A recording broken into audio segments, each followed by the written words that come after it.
پھر مدینے میں کب بلاؤگے؟ میں حضرت کے ساتھ میں ایک مرتبہ تھا، میرے سسرال میں حضرت تشریف لائے تھے، تو اس کمرے میں صرف 5 لوگ تھے، میں حضور تاج الشریعہ، آپ کے لیے خاص میں آپ کو بتاتا ہوں، حضور تاج الشریعہ، میں، میرے سسر مولانا عاشق اور ایک 5ویں صاحب، 5ویں صاحب کا نام میں بعد میں آپ کو بتاؤں گا۔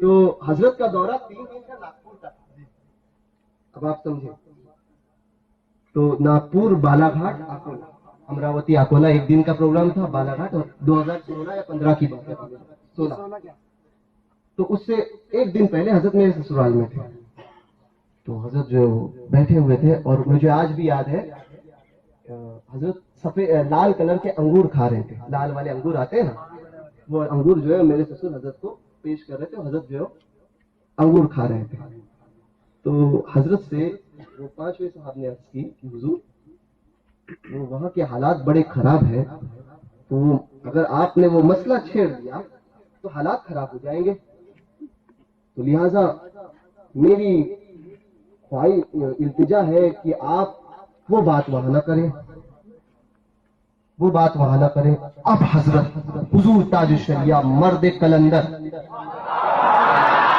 وہ ڈرتے کسی سے نہیں تھے، اور یہی حقانیت کی دلیل ہے، نہ ڈرے 1.5 کروڑ کو جمع کر لیا، ایسے مرد کلندر۔ اب جس نے دیکھا ہی نہیں وہ کیا جانے سورج کی حقیقت کیا ہوتی ہے، سمجھے؟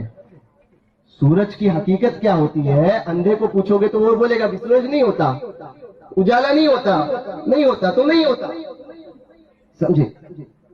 تو اس کے بولنے سے سورج کی حقیقت بدلتی ہے نا۔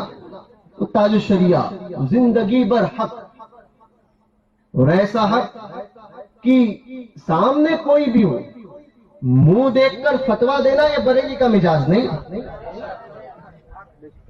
منہ دیکھ کر فتوا نہیں، جو حکم ہوتا تھا وہی بیان کرتے تھے۔ میرے ابا کہتے تھے کسی کے 1 روپے کی چائے نہیں پینا، کسی کے بھی، کہتے تھے، میں نے کہا کیوں؟ کہنے لگے کہ اس لیے کہ چائے پیو گے تو مربت آئے گی، چائے پیو گے تو مربت آئے گی، تو حق بات بولنے میں ڈر لگے گا، کبھی اس کے ساتھ کوئی معاملہ ہوا، چائے پیو گے ہی نہیں، کسی کا پیسہ لو گے ہی نہیں، تو پھر مروت کا کوئی معاملہ نہیں ہوگا۔ حضور تاج الشریعہ کا مزاج، حضرت کے چہرے پر جلال، ایسا جلال، وہ انگور کھانا حضرت نے چھوڑ دیا، اور پھر حضرت فرماتے ہیں، اور حضرت حماد میاں جانتے ہیں کہ حضرت کو جب جلال آتا تھا تو ایک تو چہرہ ایک دم گلابی اور لال چہرہ ہو جاتا تھا، اور پھر جلال میں حضرت کے الفاظ نہیں نکلتے تھے، ایسا جلال ہوتا تھا۔ تو تھوڑی دیر بعد جو حضرت نے جلال میں فرمایا، تم کہتے ہو کہ وہاں مسئلہ ہو جائے گا اس لیے میں یہ بات نہ کروں، وہاں انتشار ہوگا اس لیے میں بات نہ کروں۔ حضور تاج الشریعہ فرماتے ہیں، یاد رکھو مجھ سے اگر شریعت کا کوئی مسئلہ پوچھے گا تو میں جواب دوں گا، مجھے اس کی کوئی پرواہ نہیں کہ انتشار ہو، اختلاف ہو، کوئی پرواہ نہیں، میرا کام ہے جواب دینا، انتشار روکنا، انتشار ہوگا اس لیے میں حق بولنا چھوڑ دوں، انتشار کے ڈر سے میں حق بولنا چھوڑ دوں؟ یہ حضور تاج الشریعہ کا جلال تھا۔ یہ مزاج کس نے دیا؟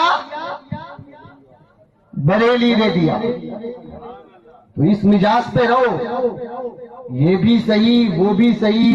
میں کہتا ہوں نا، مندر کے گھنٹا اور مسجد کی اذان یہ صحیح نہیں ہو سکتی، دونوں ایک ہو سکتے ہیں کیا؟ نہیں ہو سکتے نا۔ تو پھر وہابی اور دیوبندی اور سنی ایک ہو سکتا ہے؟ نہیں ہو سکتا نا، جس کو برا لگے ہماری جوتیوں سے، سمجھے؟